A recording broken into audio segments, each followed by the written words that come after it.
빌립보서 1장 3절부터 8절까지 말씀이 되겠습니다.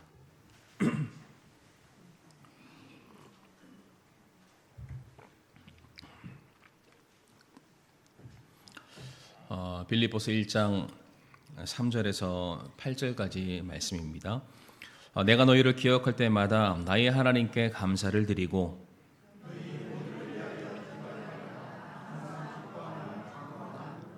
처음부터 지금까지 너희가 복음 안에서 교제하였기 때문이라.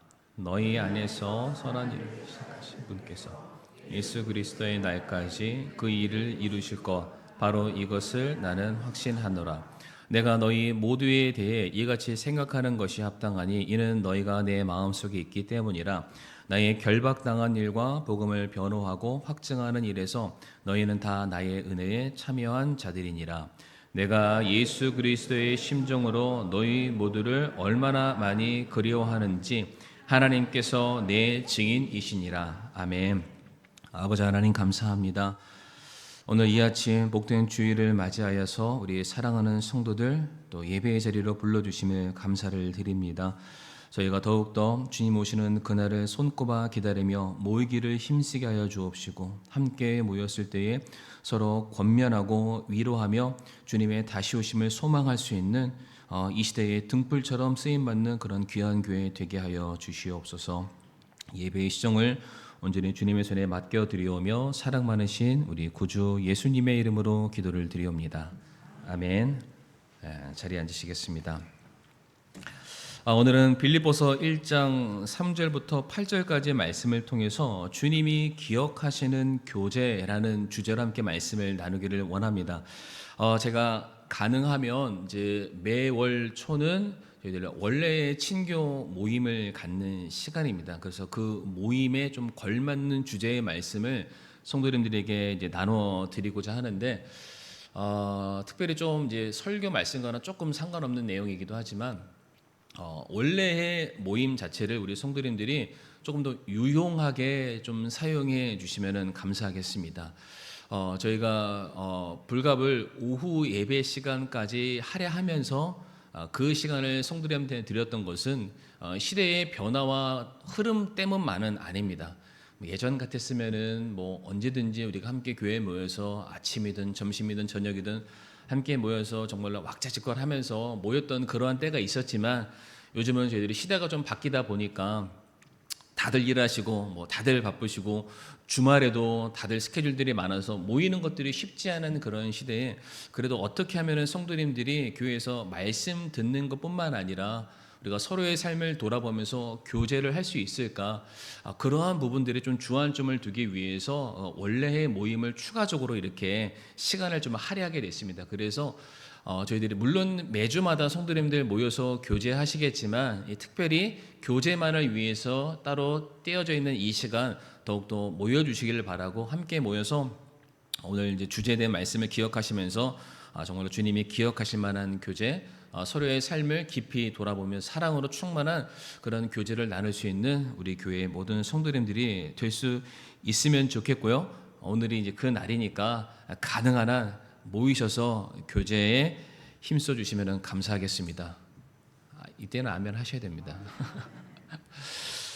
이제 말씀을 나누도록 하겠습니다. 오늘 빌립보서 1장 3절부터 8절까지 말씀에 주님이 기억하시는 교제에 대해서 말씀을 나누도록 할 텐데 벌써 이제 과거의 일이 됐는데 이제 그 코로나를 잠깐 말씀을 드리면 뭐 코로나를 말씀드리려는 게 아니라 그 시국을 맞이해서 우리가 굉장히 많은 어려움을 겪게 됐었습니다. 저는 그때만 해도 지금도 이제 환절기 때문에 마스크를 쓰신 분들이 계시지만은 그때만 생각하면은 평생토록 마스크를 쓰고 살 줄 알았어요. 근데 지금은 이렇게 멀쩡하게 이제 잘 다니고 이제 건강하게 지내고 있는데 그 코로나 시국에 많은 사람들이 어려움을 겪었지만은 특별히 교회 안에도 많은 어려움이 발생을 했습니다. 교회가 그때 당시 문을 닫는 교회들이 굉장히 많았습니다. 다만 집합 금지령 때문에 간간히 문을 닫는 그러한 문을 닫는 것을 말씀을 드리는 것이 아니라 그때 당시 굉장히 많은 성도들이 자의반 타의반에 의해서 교회를 떠나게 될 수밖에 없었고 그로 말미암아서 교회의 존폐 위기까지 갔던 그런 교회들. 그래서 그때 코로나 당시 때 뭐 정확한 수치는 알 수는 없습니다만은 거의 상당수의 많은 교회들이 성도들이 떠나거나 어떤 교회는 이제 문을 닫는 그런 사례들도 있고요. 전체 그 기독교 인구의 통계수를 보게 되면은 코로나 이전과 코로나 이후를 보게 되면은 약 10%에서 15% 정도의 그 인구수가 감소한 것을 볼 수 있습니다. 굉장히 큰 수치라고 볼 수가 있는데, 물론 이제 문을 닫는 교회들이 많이 생김과 동시에 지난주에 왔었던 그 비교회처럼 새롭게 주님의 사역을 위해서 새롭게 개척한 그런 교회들도 많기는 합니다. 그러나 제가 말씀드린 유지 중에 하나가 무엇이냐면은 그 코로나 이전과 이후로 교회가 이제 그 예전의 모습을 회복한 교회들이 그렇게 많지가 않습니다. 물론 우리가 보여지는 무슨 대형 교회, 메가처치, 유명한 교회들 보게 되면은 여전히 왕성하게 활동하고 있고 많은 사람들이 모이는 것은 사실입니다만은 그런 특정 몇몇 교회들을 제외하고 여전히 많은 교회들이 코로나로 인한 그 이후에 예전의 모습을 회복하지 못한 것은 사실이에요. 물론 객관적으로 저희 교회를 살펴봤을 때 코로나 이전과 코로나 이후를 살펴보면은 전혀 흔들림 없이 오히려 그 전보다는 더 조금씩 이렇게 성장하고 있는 그런 모습을 바라볼 때 저희 교회를 향한 좀 감사하는 마음, 하나님께 영광을 돌려드리기를 원하는데, 어떤 제가 책을 하나 봤는데 그 코로나 시국을 극복하고 그럼에도 불구하고 어려운 시국임을 불구하고 성장하는 교회들을 찾아가서 연구한 그런 책이 하나 있더라고요. 근데 제가 그 책을 보면서 느꼈던 것은 뭐 다른 게 아닙니다. 성장하는 교회, 그리고 그 어려움을 극복한 교회들, 어떠한 교회였을까? 뭐 교회 시설이 좋거나 그 목사님이 유명하거나 뭐 또 다른 어떠한 무엇인가가 있어서가 아니라 그 교회들이 가지고 있는 공통적인 특징이 하나 있었는데, 그것이 무엇이냐면은 소그룹이 굉장히 잘 운영이 되더라라는 겁니다. 소그룹이 뭔지는 우리 성도님들 아시죠? 다시 말해서 교회 안에 교제권이 굉장히 건강하게 세워진 교회들은 시대와 상황에 불문하고 건강하게 교회의 어떤 신앙의 명맥을 유지해 왔다라는 것을 볼 수가 있습니다. 그래서 어떠한 교회들이 소그룹을 잘하는 교회일까? 어떠한 교회는 모여서 뭘 할까? 제가 이렇게 많이 찾아봤습니다. 어떠한 교회들은 이게 성경 공부에 올인하는 그런 교회들이 있습니다. 저에게 성경 공부하면은 다들 오실 건가요? 아무런 말씀이 없으십니다. 또 어떠한 교회들은 친목 모임을 이렇게 막 해서, 예를 들어서 이제 축구하는 거, 뭐 운동하는 거, 어디 나가는 거, 이런 걸로 모인 그런 교회들도 많이 있고요. 어떤 교회는 그 교회 자체가 주력하는 프로젝트들이 있습니다. 뭐 해외 선교를 간다든지, 뭐 찬양을 한다든지, 그런 거에 모든 성도들이 일심 단결해서 함께 모여서 복작복작 사역들을 이루어 나가면서 결국에는 그것이 교회를 세우는 또 하나의 원동력이 되어서 교회가 더욱더 부흥하더라라는 것을 보게 되는데, 무엇이 더 성경적이고 무엇이 더욱더 바람직한 소그룹 모임, 교제, 이런 것을 우리가 논외로 좀 치부하고요. 분명한 것은 교회가 세워져 감에 있어서, 그리고 성도가 하나 됨에 있어서 자라가는, 성장하는 교회들의 공통적인 특징을 보게 되면은 성도들이 교회 와서 설교만 듣고 돌아가는 것만으로는 충분치 않더라라는 것입니다. 저는 이 시간에 설교 무용론을 말씀드리는 게 절대로 아닙니다. 설교만 들어도 우리들의 믿음은 자라지 않더라, 이런 것을 말씀을 드리는 것이 아니라 우리가 말씀을 들어야 됩니다. 말씀을 배워야 됩니다. 우리가 진리 안에 서는 것은 맞습니다. 그러나 하나님의 말씀이 내 삶 속에 살아 움직이는 생명력을 갖고 열매를 맺어가는 과정을 가기 위해서는 우리가 그 말씀을 곱씹어 봐야 되고 서로의 삶을 비교하고 교제하는 그런 자리까지 가야 함을 말씀을 드리는 것이죠. 우리가 잘 아는 가장 부흥하고 성장했던 교회 중에 하나였던 우리 예루살렘 교회, 사도행전 2장 42절 말씀 보게 되면 이렇게 되어 있습니다. 그들이 흔들리지 아니하며 사도들의 교리와 교제 안에 머물고 빵을 떼며 기도하더라 라고 되어 있습니다. 초대교회의 부흥에 대해서 우리는 모두가 다 알고 있는 사실이고요. 성경은 이와 같은 초대교회가 어떠한 모습으로서 자라가게 됐는지를 분명하게 우리에게 말씀하시는데, 이 42절 말씀 보게 되면 초대교회의 부흥의 원인을 분석했을 때 사도들의 교리는 분명히 있습니다. 사도들을 통해서 주님의 말씀이 무엇인지를 설교로 듣고요. 그 말씀의 교리를 아마 그들이 배웠을 것입니다.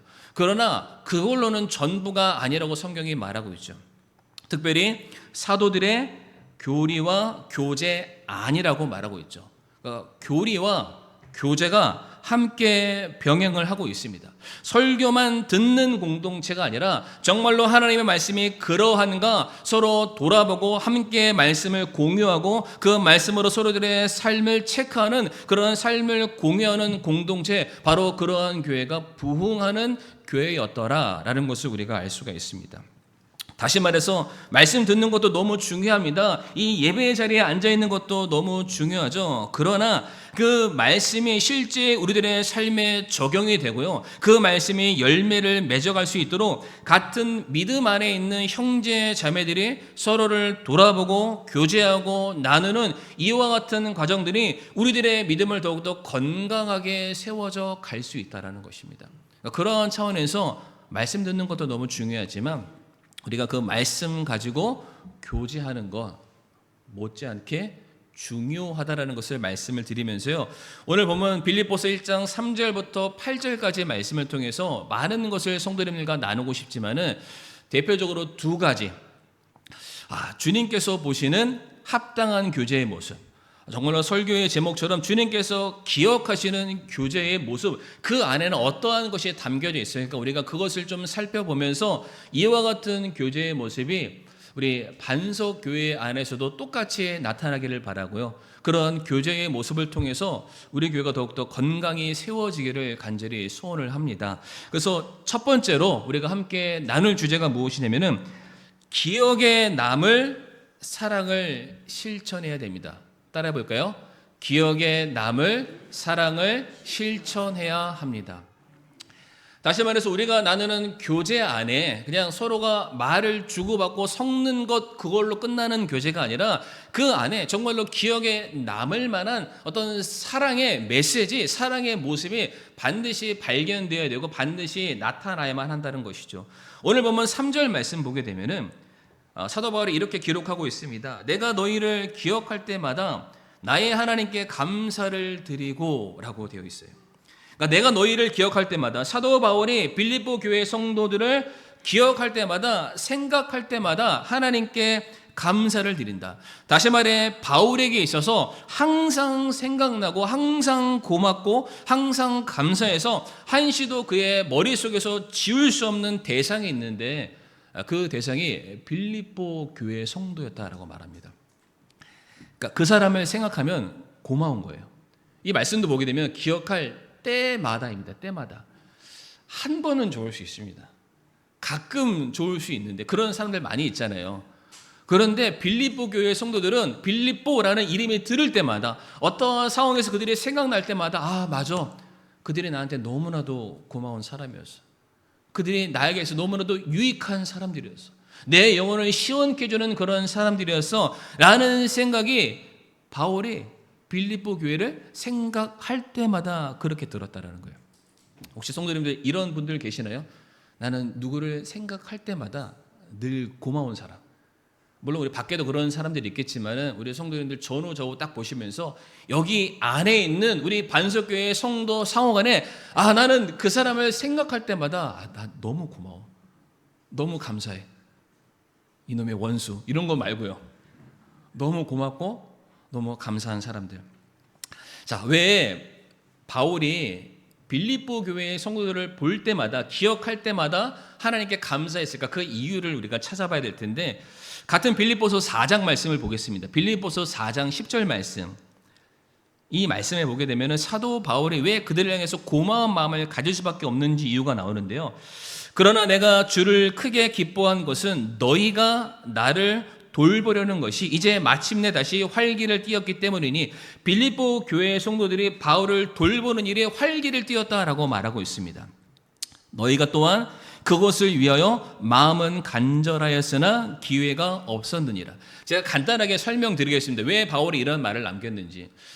이게 시대적인 배경을 알면 충분히 이해할 수가 있는데 요즘 같으면요, 성도님들 실시간으로 서로의 어떤 상태, 서로가 지금 어디에 있는지, 무엇을 하는지, 어떤 일들을 하고 있는지 우리가 다 알 수가 있습니다. 저는 뭐 요즘 젊은 사람들이 하는 그런 SNS를 카톡 말고는 안 합니다. 그래서 뭐 요즘 뭐 인스타니 뭐 페이스북이니 그런 거 굉장히 많대요. 어디서 뭘 하는지 실시간으로 다 점검할 수 있는. 그리고 심지어 우리는 정말로 화상 통화를 통해서 어디서 뭘 하는지 다 확인할 수 있는 그런 시대를 살고 있는데, 이때로 돌아가면 성도님들, 바울이 어떤 일이 생겼어요. 예를 들어서 좋은 일도 있지만은 복음을 전하다가 우리가 사도행전에 나와 있는 바울이 복음으로 말미암아 핍박받는 그런 많은 일들이 있었겠죠.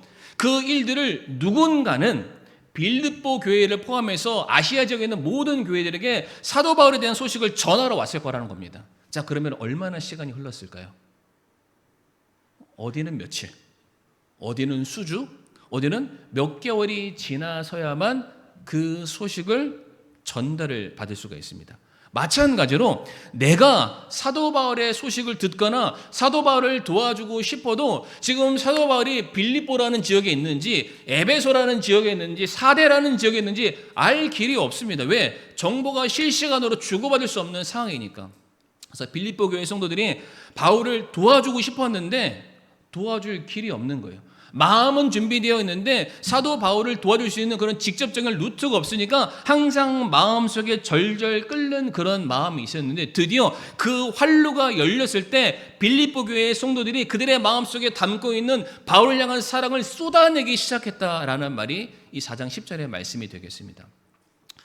바울의 입장에서는 얼마나 고마웠을까요? 나를 위해서 모든 것을 쏟아부을 준비가 되어 있는 영적인 동역자가 있다. 내가 전화 한 통만 하면은, 내가 부르면은 만사 다 제쳐놓고 나를 위해서 뛰어와서 내 손 잡아주고 나와 함께 식사를 하거나 교제를 하거나 내 마음의 아픈 것들을 공유할 수 있는 그런 성도가 있다면, 성도님 그런 사람 생각나지 않겠습니까? 아마 나실 거예요. 그런 사람 찾게 될 겁니다. 자, 그런데 사도 바울이 이제 본격적으로 뭘 말하냐면은 4장 14절 말씀 보게 되면 뭐라고 되어 있습니까?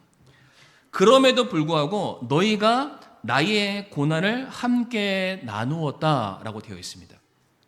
무슨 뜻이냐면, 앞에서 말씀드렸죠. 이미 사도 바울이 어떻다더라라는 소식이 전해졌을 때는 현재형입니까? 과거형입니까? 과거의 일입니다.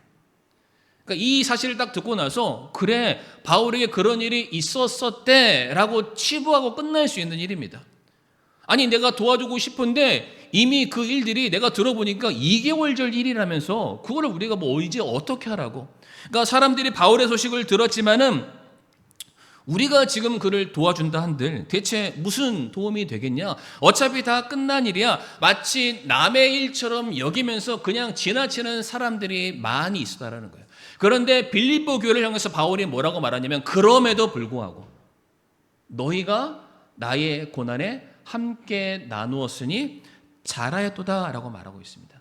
성도님 생각해 보세요. 사도 바울이 어떤 어려움을 겪었습니다. 그러나 그 어려움을 한번 겪은 걸로 말미암아 더 이상 그 사역의 길을 가는 것을 중단했던 사람입니까? 아닙니다. 그것을 극복해내고 또 다른 지역에 가서 영혼들을 만나고 교회를 세우고 또 다시 선교하는 그 일에 자신의 모든 삶을 들였던 사람이 사도 바울입니다. 그러하기에 빌립보 교회 성도들이 말하기를 그때 일은 그때 일이지만 바울이 자기의 목숨을 다해서 또 다른 곳으로 향하고 있다는 그 믿음을 가지고 바울이 또 다른 어려움으로 그의 걸어가는 선교의 발걸음이 중단되지 않도록, 똑같은 어려움에서 그가 넘어지지 않도록 우리가 할 일은 그를 계속해서 뒤에서 서포트하는 일이다. 계속해서 그 고난에 참여하는 자로 그들이 쓰임 받았다라고 말하죠. 그러면서 이어지는 15절 말씀 보면 뭐라고 되어 있습니까? 15절 말씀에 빌립보 교회 외에는 그 누구도 바울을 도와준 일이 없었더라라고 말하고 있습니다. 다시 말해서 사도 바울이 어떤 어려움을 겪게 되면은 중간에 어떠한 사람이 메신저가 되어서, 예를 들어서 에베소계 무슨 계 모든 바울로 말미암아 직간접적으로 발생했던 모든 사람들에게 찾아가서 바울의 형편을 다 알렸다라는 거예요. 그런데 99.9%의 사람과 교회들은 그래, 안타깝다. 그런 일이 있었었어? 다시는 그런 일이 있으면 안 되겠네 라는 그 반응으로 끝났고, 오직 한 교회, 빌립보 교회만 사도 바울의 행렬에 동참하는 교회, 그의 아픔에 참여하는 교회, 그를 도와주기 위해서 발벗는 교회로 나섰다라는 거예요. 앞에서도 설명드렸지만은 사도 바울의 이와 같은 일들을 반복해서 그가 경험하게 될 텐데 우리가 도와주지 아니하면은 사도 바울이 어찌 그 일을 감당할 수 있겠냐? 바울의 어려움을 결코 그냥 지나치지 않았다라는 겁니다. 그러면서 이어지는 16절 말씀에 뭐라고 되어 있냐면은 너희가 한 번 그리고 또 다시 내 필요를 위해 보내었다라고 말합니다. 그러니까 한 번쯤은 상대방의 아픔을 듣고 그래 나도 마음이 아프다 좀 도와줄까? 한 번은 할 수 있습니다. 그런데 바울의 경우에는 한 번이 아니라 계속해서 그 필요가 더 이상 존재하지 않을 그때까지 반복해서 도와준 사람이었다라고 말하고 있어요. 그러니까 성도님 한번 생각해 보세요. 많은 사람들이 사도 바울이 한 말을 들었지만 기억하지 않았습니다. 사도 바울이 당한 그 형편에 대해서 가슴 아파했지만 내일로 여기지는 않았습니다. 한 번쯤은 도와줬겠지만 그 이상의 어떠한 헌신과 어떠한 희생을 내게 요구하지 말아라. 한 번 돕는 걸로 그친 교회들이 태반이었습니다. 그런데 빌립보 교회만큼은 사도 바울의 그 소식들을 그냥 흘려듣지 않았어요. 내 일처럼 받아들였습니다. 그들을 바울을 날마다 기억한 것이죠. 그리고 바울의 사역이 끝나는 그 순간까지 동참하기를 원했다라는 거예요. 그러니까 바울이 빌립보 교회를 기억하는 게 당연하지 않겠습니까? 생각해 보세요. 바울이 이제 어딘가 복음을 전하러 갈 때에는 물론 잠깐 고린도 지역에 갔었을 때는 자기가 텐트를 치면서 자기의 먹고 사는 문제를 해결한 적도 있었지만은 그거는 잠깐입니다. 나머지 모든 사역들은 예루살렘 교회나 안디옥 교회나 빌립보 교회 같은 교회에서 후원을 해줬기 때문에 그 후원의 헌금을 가지고 그 사역을 감당한 거예요. 그런데 이 말씀만 놓고 보면은 이제 이 이후에 사도 바울의 사역에 사도 바울을 전적으로 도와준 교회는 빌립보 교회밖에 없습니다. 그러면은 사도 바울이 새로운 교회를 세울 때 뭐라고 말했을까요? 지금 내가 당신들에게 복음을 가져올 수 있었던 이유는 하나입니다. 그것은 물론 가장 중요한 하나님의 사랑이 있었지만 그 다음에 빌립보 교회의 성도들의 헌신으로 말미암아 당신들에게 복음이 전해진 것입니다. 그러니까 이거는 바울이 복음을 전하는 곳곳마다 함께 외칠 수밖에 없는 신앙 고백이었다라는 거예요. 성도님들 마가복음 14장 9절 말씀 한번 보실까요? 한번 읽어보겠습니다. 시작. 내가 진실로 너희에게 이르노니 온 세상 어디든지 이 복음이 선포되는 곳에서는 사람이 그녀가 행한 이 일도 말하여 그녀를 기념하리라 하시니라. 아멘. 이 말씀이 어디서 나온지 아시죠?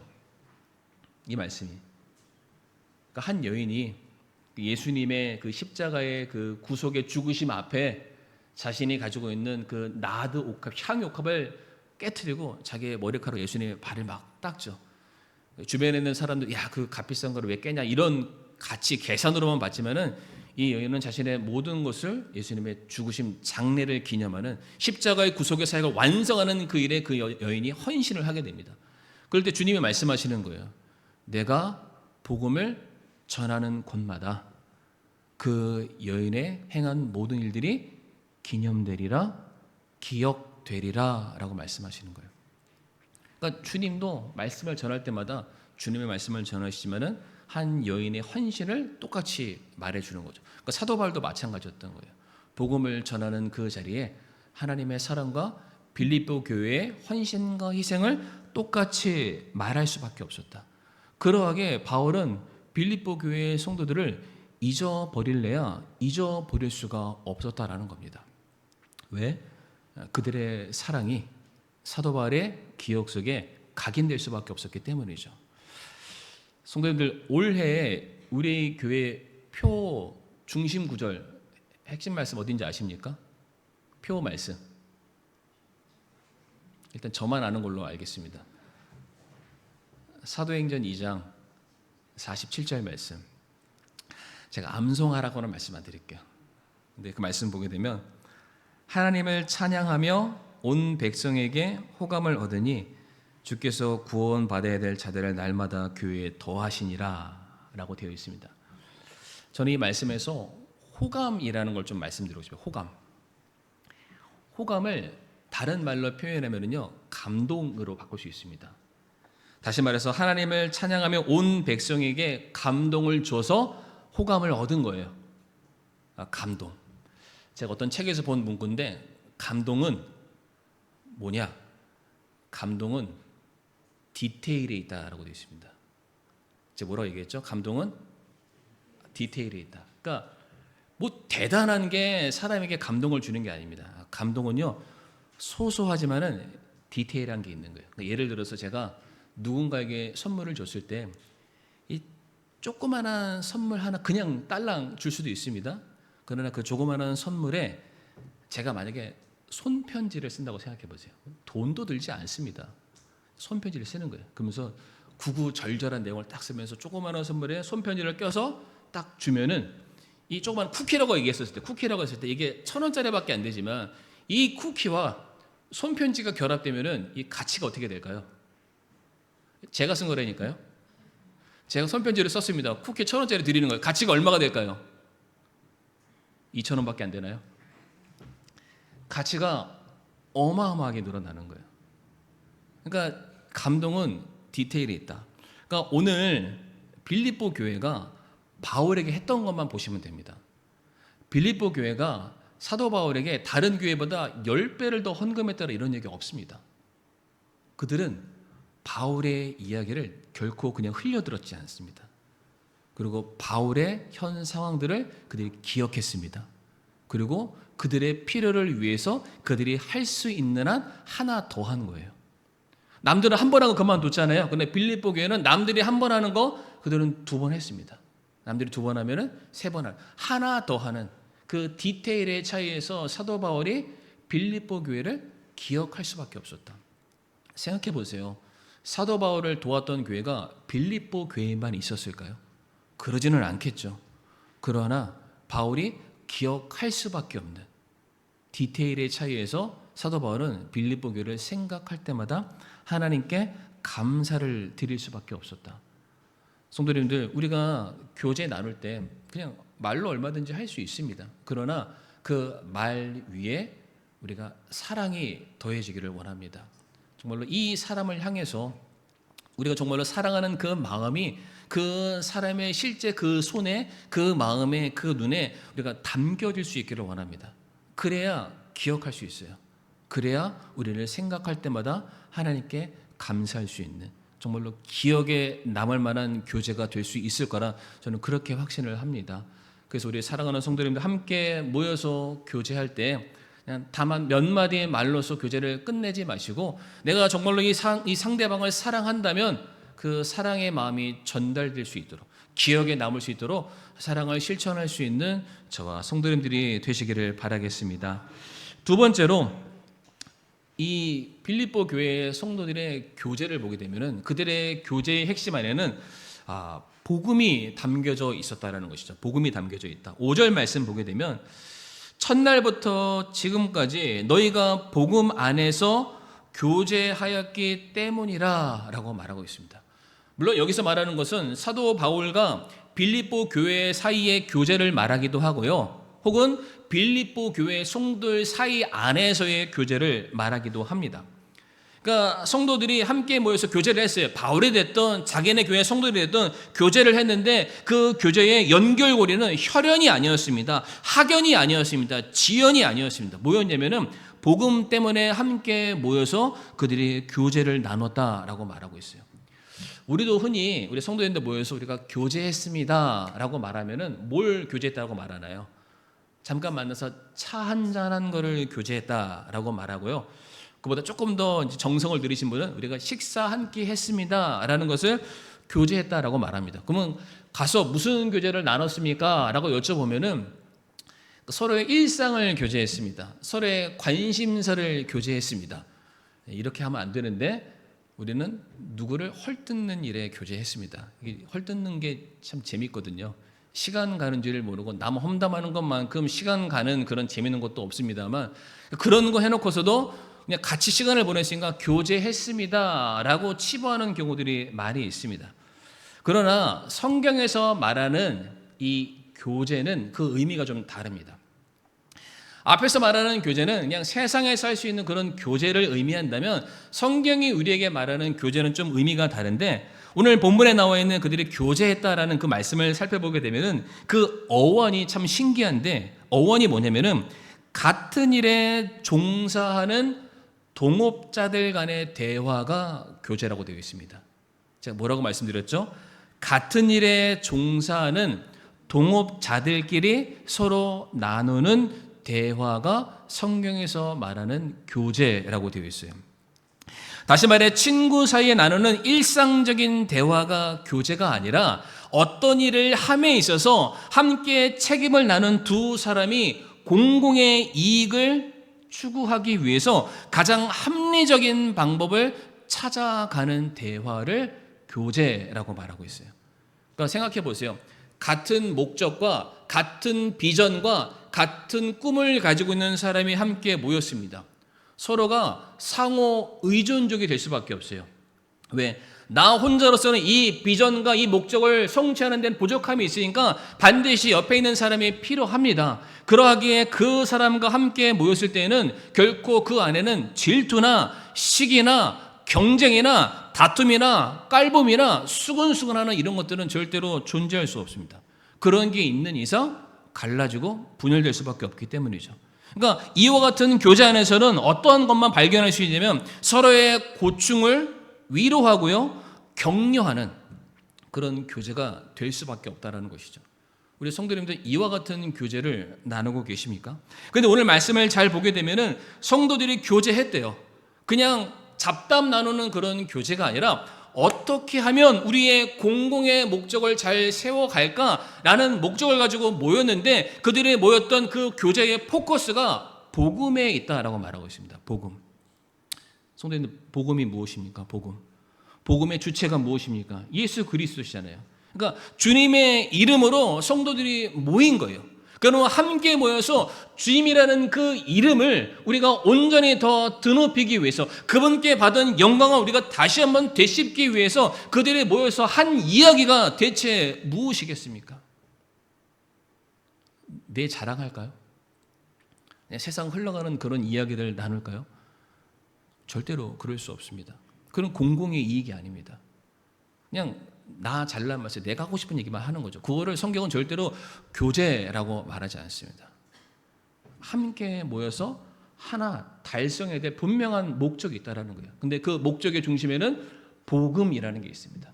그러면은 복음의 주인이신 예수 그리스도를 높이는 그런 일을 했거나, 아니면은 복음으로 말미암아 변화된 내 삶에 대한 그 은혜를 서로가 이야기를 나눴거나, 아니면은 이제 그 복음이라는 것이 필요한 잃어버린 영혼들을 향해서 어떻게 하면 그들을 주님께로 인도할 수 있을까라는 것만 가지고 지금 우리가 해야 될 사명이 무엇인지를 서로가 이야기하면서 가장 좋은 방법을 도출해냈다라는 것이죠. 이게 빌립보 교회의 성도들이 나눴던 교제의 진실입니다.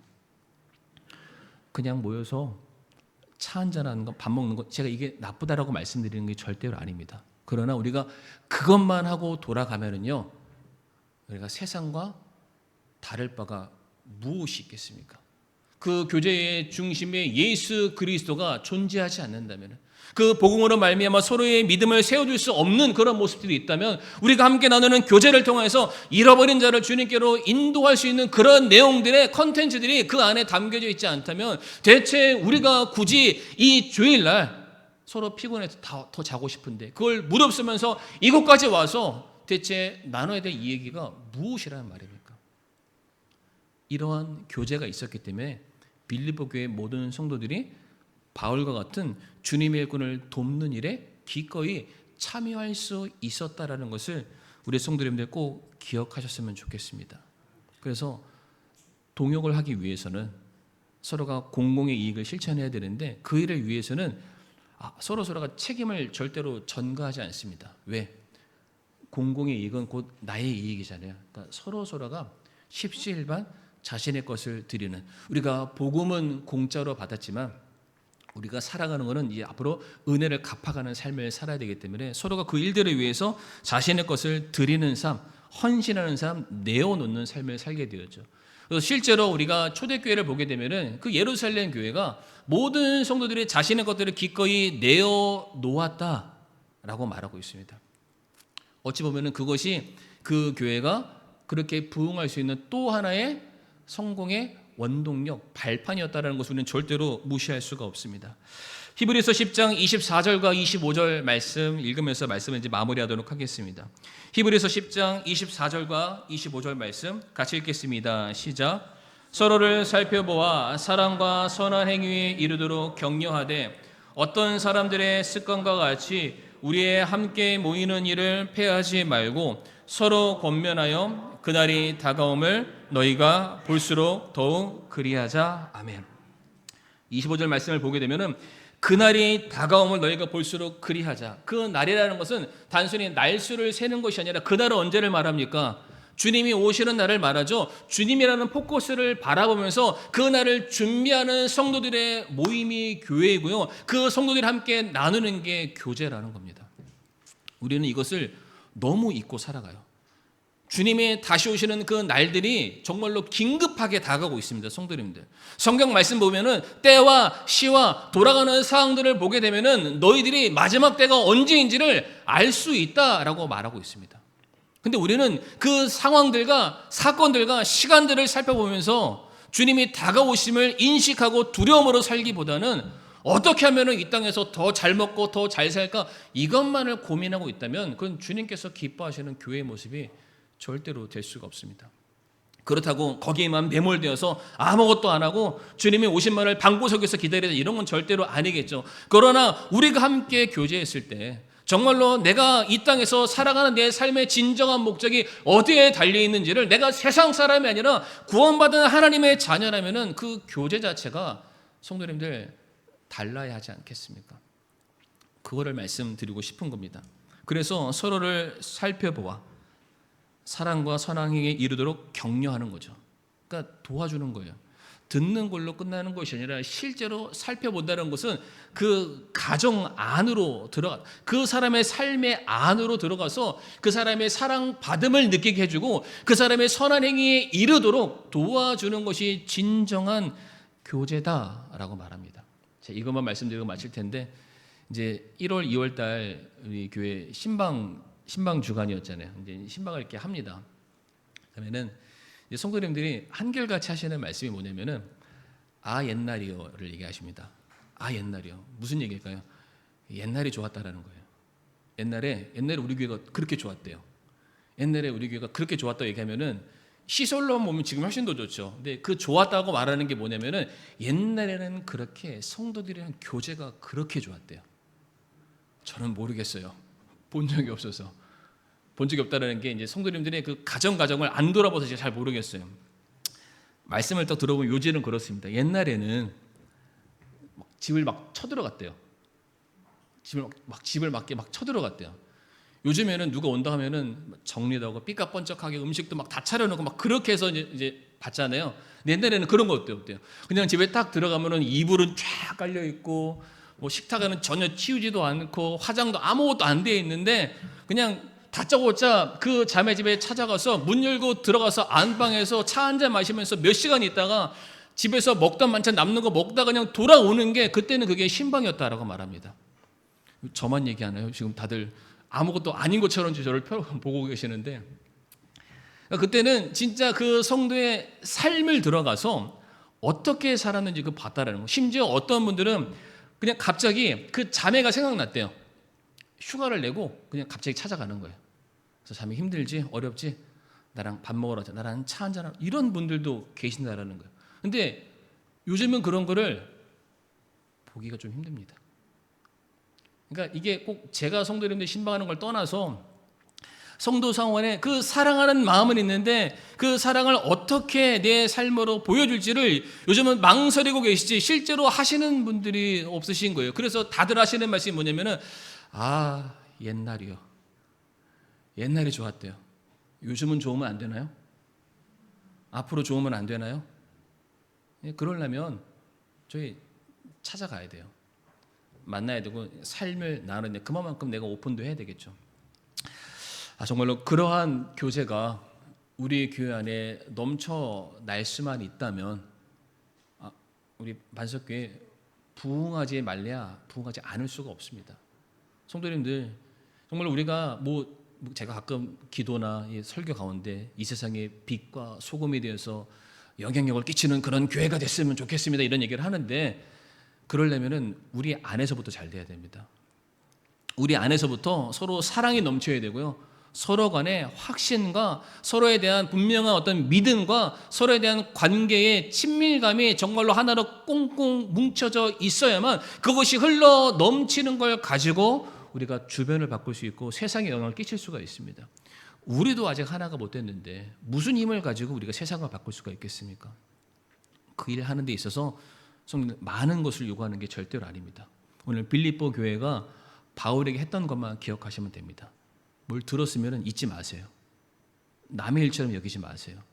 그리고 어떻게 하면 하나라도 더 해줄까라는 그 마음, 그 디테일한 마음만 우리가 놓치지 않는다면은 그러한 성도들의 교제는 누구나가 기억할 수밖에 없는, 그리고 주님이 기억하시는 복된 교제의 교회가 되리라고 저는 그렇게 확신합니다.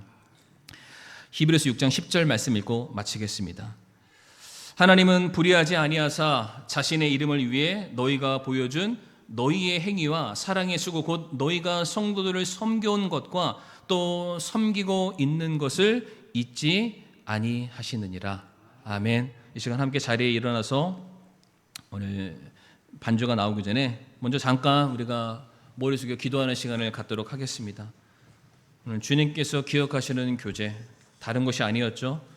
첫 번째로는 기억에 남을 만한 사랑을 우리가 실천해야 되고요, 우리가 나누는 교제 안에는 다른 것이 아닙니다. 어떠한 사람이 드러나는 것이 아니라 복음이 그 자리에 있어야 됩니다. 우리 반석교회의 진정한 교제가 다시금 회복되는, 정말로 우리가 성도 사호 간의 사랑에 넘치는 그런 교회 되게 해달라고 이 시간 반주가 나올 때 우리 잠시 우리 성도님들 말씀을 놓고서 우리가 한번 하나님께 우리가 좀 다짐하는, 결단하는 그런 시간을 잠시 갖도록 하겠습니다.